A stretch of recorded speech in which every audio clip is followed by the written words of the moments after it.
मैं अपना सारा संपत्ति जो है सनातन धर्म के लिए निछावर करने के लिए तैयार हूँ। और वैसे ही अपने बाप का और अपना सारा संपत्ति जो है मुसलमानों में बांटेंगे क्या?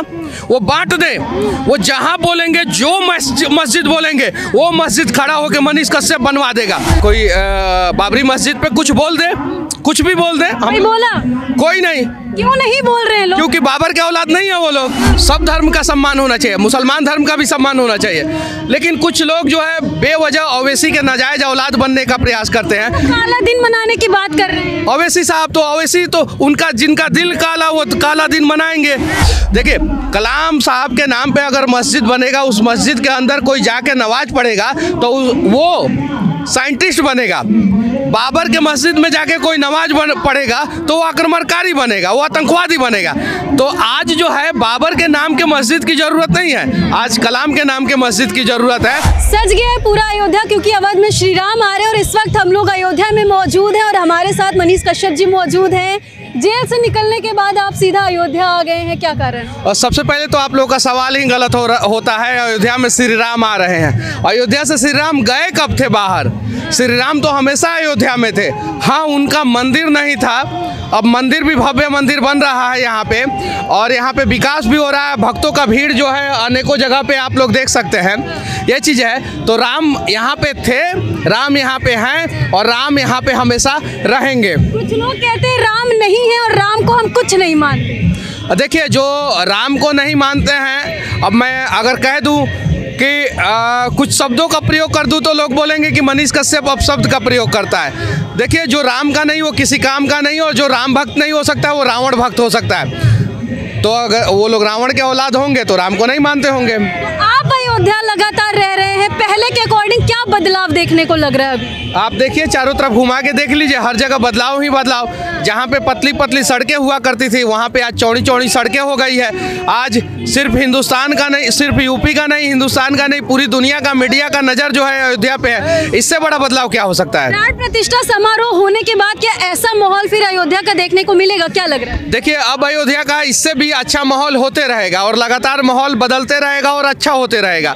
अभी मैं यहाँ के कुछ लोगों से बात कर रहा था तो उन लोगों ने बताया कि यहाँ पे रिंग रोड भी पास हो गया और बहुत बड़ा रिंग रोड पास हो गया।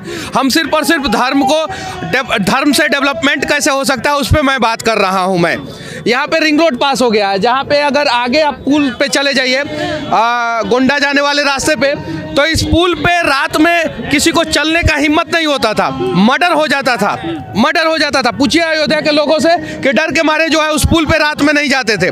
मोटरसाइकिल छीन लिया जाता था, कार छीन लिया जाता था। आज देखिए, ये पूरा रिंग रोड बनेगा, सरयू के किनारे किनारे इस साइड रिंग रोड बनेगा। और कमाल की बात यह है कि 2 दिन पहले हम लोग निकले थे यहाँ से कुछ फैजाबाद। किसी ने बोला था कि हम लोगों को कुछ चाहिए था, तो किसी ने बोला कि फैजाबाद चले जाइए, आपको वहाँ पे मिल जाएगा। हम लोग 3-4 घंटा ढूंढे यहाँ पे कि फैजाबाद किधर है, फैजाबाद किधर है, फैजाबाद किधर है। अरे ढूंढते ढूंढते थक गए हम लोग, नहीं मिला। लेकिन फैजाबाद मिला ही नहीं, कहीं नहीं मिला। क्यों नहीं मिला? अरे यहाँ से 15 किलोमीटर दूर गए, इसी हाईवे को पकड़ के हम लोग। फिर बोले किसी से कि फैजाबाद बता दो भाई, तो किसी ने बताया थोड़ा और आगे चले जाओ। फिर किसी ने बोला थोड़ा और आगे चले जाओ। हम लोग आगे जाते गए 15-20 किलोमीटर गए, फैजाबाद नहीं मिला। फिर हमने बाबा से पूछा कि बाबा फैजाबाद किधर है, ढूंढ के बता दो। तो बाबा गाड़ी से उतरे, पूछे लोगों से कि भाई फैजाबाद किधर है, तो लोग बोल रहे हैं अभी तो हम अयोध्या में हैं, फैजाबाद के लिए और आगे जाओ। अब हम लोग पूछे कि कितना आगे जाए, गूगल तो यहाँ से 14-15 किलोमीटर ही दिखा रहा है। तो नहीं भाई, इधर आसपास में 200 किलोमीटर के एरिया में जो है फैजाबाद तो नहीं दिखेगा आपको, और आगे जाइए कहीं आपको दिख जाएगा। तो सच में इधर अयोध्या के आसपास में कहीं फैजाबाद दिखा बाबा आपको? अयोध्या है, पूरा अयोध्या मिला, अयोध्या। और फिर हम लोग ढूंढने का प्रयास किए कि भाई कोई बाबरी मस्जिद पे कुछ बोल दे, कुछ भी बोल दे। हम बोला कोई नहीं। क्यों नहीं बोल रहे हैं लोग? क्योंकि बाबर के औलाद नहीं है वो लोग। बाबर तो आक्रमणकारी था ना, बाबर तो। देखिए, मस्जिद बनाना है तो कलाम साहब के नाम पे मस्जिद बना दीजिए ना, क्या दिक्कत है? कलाम साहब के नाम पे मस्जिद बना दीजिएगा तो कोई दिक्कत होगा क्या? देखिए, कलाम साहब के नाम पे अगर मस्जिद बनेगा, उस मस्जिद के अंदर कोई जाके नमाज पढ़ेगा तो वो साइंटिस्ट बनेगा। बाबर के मस्जिद में जाके कोई नमाज पढ़ेगा तो वो आक्रमणकारी बनेगा, वो आतंकवादी बनेगा।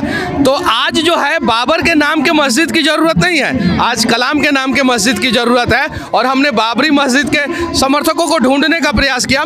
इधर यहाँ पे 20-25 किलोमीटर के क्षेत्रफल में कोई हमें मिला नहीं। हम बहुत प्रयास किए, 4-5 घंटा तक फैजाबाद भी ढूंढे और बाबरी मस्जिद के समर्थक भी ढूंढे, कोई नहीं दिखा। श्री राम के भक्त आपको हर जगह दिख रहे हैं। नहीं, ऐसा नहीं है। सब धर्म का सम्मान होना चाहिए, मुसलमान धर्म का भी सम्मान होना चाहिए, लेकिन कुछ लोग जो है बेवजह ओवैसी के नाजायज औलाद बनने का प्रयास करते हैं। काला दिन मनाने की बात कर रहे हैं ओवैसी साहब, तो ओवैसी तो उनका जिनका दिल काला वो काला दिन मनाएंगे। ओवैसी का दिल काला है। जरा बताइए, मैं हिंदू हूँ, सनातन धर्म की बात करता हूँ, मैं अपना सारा संपत्ति जो है सनातन धर्म के लिए निछावर करने के लिए तैयार हूँ। ओवैसी अपने बाप का और अपना सारा संपत्ति जो है मुसलमानों में बांटेंगे क्या? वो बांट दें। वो जहाँ बोलेंगे, जो मस्जिद बोलेंगे वो मस्जिद खड़ा होकर मनीष कश्यप बनवा देगा। अरे मुसलमान के नाम पे ये लोग राजनीति करते हैं। मुसलमान जो है बच्चा पैदा करने की फैक्ट्री बना रहे, सिर्फ वोट बैंक बढ़ाता रहे और इन लोगों की रोजी रोटी दुकानें चलती रहे। ओवैसी साहब से नम्र निवेदन करना चाहता हूँ कि उनके नाम पे, उनके बाबूजी के नाम पे जितनी भी संपत्ति है सारा मुसलमानों में दान कर दे। मैं अपना सारा संपत्ति हिंदुओं में दान कर दूंगा और उसके बाद से वो आए, जहाँ जो मस्जिद बोलेंगे वो बनवा दिया जाएगा। अरे ये लोग जो है ना, जो कपड़े पहनते हैं ना ये लोग ओवैसी, वो लाखों में नहीं करोड़ों में रहता है। ये लोग करोड़ों की गाड़ी में घूमते हैं और मुसलमानों की स्थिति देखिए सड़कों पे क्या है। मुसलमानों के हितैषी है ना, वो कहते हैं मैं सोचता हूँ इनके। देखिए सऊदी अरबिया के मुसलमान जो है कोरोना में इंजेक्शन लिए, कोरोना को दूर भगाने के लिए। मुसलमान धर्म की उत्पत्ति जो है सऊदी अरबिया में हुई और यहाँ पे बोल रहे हैं कि इंजेक्शन मत लेना, बच्चा नहीं पैदा करोगे। अब जरा बताइए, इतना घटिया सोच है ये लोग, पता नहीं। ये लोग बाबर के मस्जिद में पढ़ के आए हैं, ये लोग बाबर के मस्जिद में जो है पढ़ के आए हैं। अगर ये लोग कलाम साहब के मस्जिद में पढ़ के आते तो शायद जो है भारत को कैसे मजबूत किया जाता है, भारत को कैसे आगे बढ़ाया जाता है, उसकी जानकारी होती। मैं हिंदू होके कलाम साहब के घर गया हूँ, मैं हिंदू होके कलाम साहब का संग्रहालय देखा हूँ। कन्याकुमारी में है, रामेश्वरम में है कलाम साहब का घर, वहाँ पे जाके मैंने देखा, कलाम साहब का कर्मभूमि देखा। ये मुस्लिम है ओवैसी साहब, एक बार कलाम साहब के घर चले जाएं, विनती है इनसे, राम मंदिर मत आए। ओवैसी भाई, आप राम मंदिर मत आइए, हम आपको भाई बोले हैं। आप कलाम साहब के तो घर जा सकते हैं ना, कलाम साहब तो मुसलमान है ना, और कलाम साहब का आप सम्मान करते हैं कि नहीं करते हैं? एकदम करते हैं होंगे, लेकिन इन लोगों को कलाम जैसे लोगों से भी नफरत है, ओवैसी जैसे लोगों को। तो ये सारी चीजें समझने की जरूरत है। मनीष कश्यप मुस्लिमों को पसंद नहीं करता है, कुछ ऐसे मुस्लिम लोग कहते हैं। कैसे बोलते हैं? जरा बताइए कि एक माँ जिसका बेटा कैंसर से पीड़ित था, वो मुस्लिम थी और मैं जेल में बंद था, मेरे तक मैसेज आया और मैंने बोला कि पहले उनके इलाज की व्यवस्था कराई जाए। एक मुस्लिम सिंगर अररिया का है जिसको कोई मुसलमान प्रमोट नहीं किया, मनीष कश्यप ने प्रमोट किया। एक रॉक्सॉल की मुस्लिम गायक जो 4 बहन है, जो गाना सुनाना चाहती थी, गाना गाना चाहती थी, शाहरुख खान अपने फिल्म में गाना गवा देते, प्रमोट हो जाती। शाहरुख खान का नाम आप क्यों ले रहे हैं? सुनिए ना, तो उनको पसंद भी नहीं करते। शाहरुख खान ने मौका नहीं दिया, मनीष कश्यप ने मौका दिया। मनीष कश्यप ने उस मुस्लिम लड़की को जो है मनोज तिवारी से मिलवाया और मनीष कश्यप जो है उस मुस्लिम लड़की से जो है ना एल्बम में गाना गवाने वाले हैं। तो देखिए, सही और गलत को समझने की जरूरत है। जब अमिताभ बच्चन कमला पसंद का ऐड किए तब भी हमने उनका रिलाई किया, पूछा सवाल कि क्यों आपने ऐसा किया। जब शाहरुख खान किए तब भी मैंने सवाल पूछा, तो शाहरुख खान से पूछा तो मैं मुस्लिम विरोधी, और अमिताभ बच्चन से पूछा तो कुछ नहीं। ये दोहरी मानसिकता के लोग जो है ना, वो कभी भी सिर्फ और सिर्फ यही सोचते हैं कि कोई भी व्यक्ति जो है हमारे समाज के लोगों को जागरूक ना करे, और जिस दिन समाज के लोग जागरूक हो जाएंगे इनकी रोजी रोटी बंद हो जाएगी। मंदिर तो बन ही गया है और बन रहा है, अभी निर्माण चल रहा है। अगर मस्जिद की बात करें तो उस पर कोई बोल नहीं रहा। आप कह रहे हो वो बाबर के औलाद नहीं, फिर वो कौन है? देखिए, वो लोग तो देखिए, रावण का वंशज खत्म, कंस का वंशज खत्म, कौरव का वंशज खत्म हुआ कि नहीं? खत्म। जो बाबर के वंशज हैं वो भी इतिहास का पन्ना उठा के देख लीजिए, वो भी खत्म हो गए, वो भी खत्म हो गए। तो बाबर को मानने वाले लोग आज नहीं तो कल खत्म होंगे ही होंगे। राम मंदिर को लेकर क्या बोलिए? राम मंदिर बन रहा है और अभी 30% बना हुआ है। कुछ लोग बोल रहे हैं कि हम 30% आधा अधूरा बना हुआ मंदिर में हम नहीं आएंगे, तो भाई उनके लिए एक बार और उद्घाटन किया जाएगा और 2029 में किया जाएगा। और फिर मत बोलना सब तुम लोग कि फिर चुनाव के पहले उद्घाटन हो रहा है। अभी आ जाओ, मुद्दा खत्म हो जाएगा। अगर नहीं आओगे तो फिर 100% बनाएंगे और फिर उद्घाटन करेंगे। 2029 में जनवरी महीना में फिर से उद्घाटन करेंगे। तब मत बोलना सब कि देखिए दो बार उद्घाटन हुआ है। तुम लोग जब तक नहीं आओगे तब तक उद्घाटन कार्यक्रम चालू। आप ऐलान कर रहे हैं? अरे हम राम भक्त हैं। राम जी मेरे सपने में आए थे, राम जी ने बोला, हम ऐलान कर दिए। कुछ लोग बोल रहे हैं ना सपने में आते हैं, सपने में आते हैं, तो हमारे भी सपने में भी आ सकते हैं राम जी।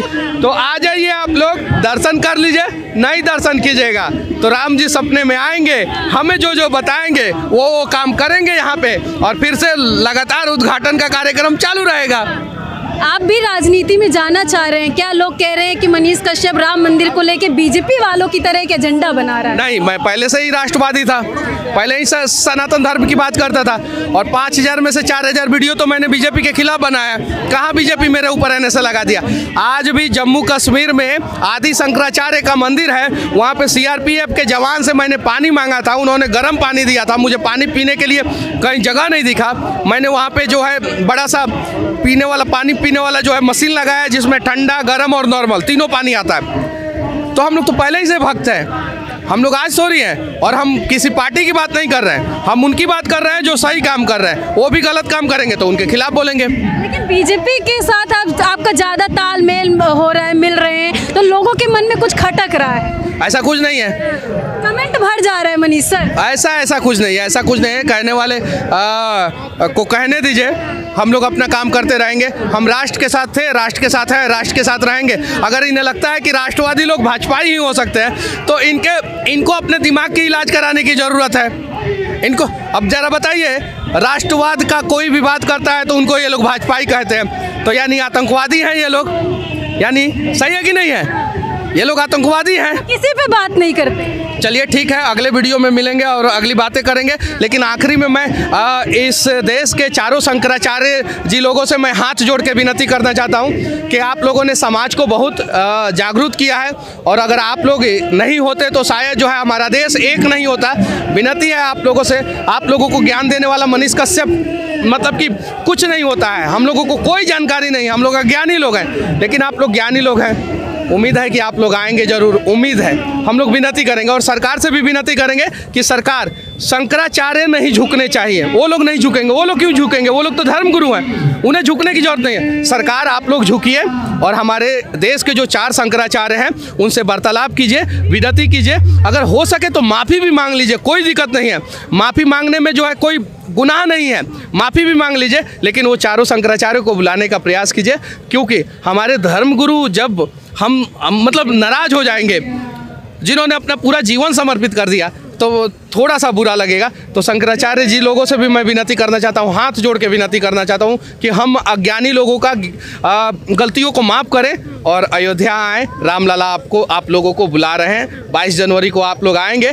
पूरा देश में हर्षोल्लास का माहौल रहेगा। अगर आप लोग नहीं रहेंगे तो हमारे दिल के अंदर जो है ना एक कसक सी रह जाएगी कि हमारे देश के चारों कोने के जो है शंकराचार्य नहीं आए। तो आप लोगों को झुकने की जरूरत नहीं है, हम भक्त जो है आप लोगों के आगे जो है झुक रहे हैं, झोली फैला रहे हैं कि आप लोग भी जो है अयोध्या में जरूर आए। और सरकार से भी विनती है कि सरकार, आप बहुत अच्छा काम किया है राम मंदिर के निर्माण के लिए, बहुत बड़ा योगदान है आप लोगों का, मोदी जी का, योगी जी का, विश्व हिंदू परिषद का, RSS का, सबका योगदान बहुत बढ़िया है। लेकिन शंकराचार्य को बुलाने का प्रबंध आप लोग करें। जय जय श्री राम।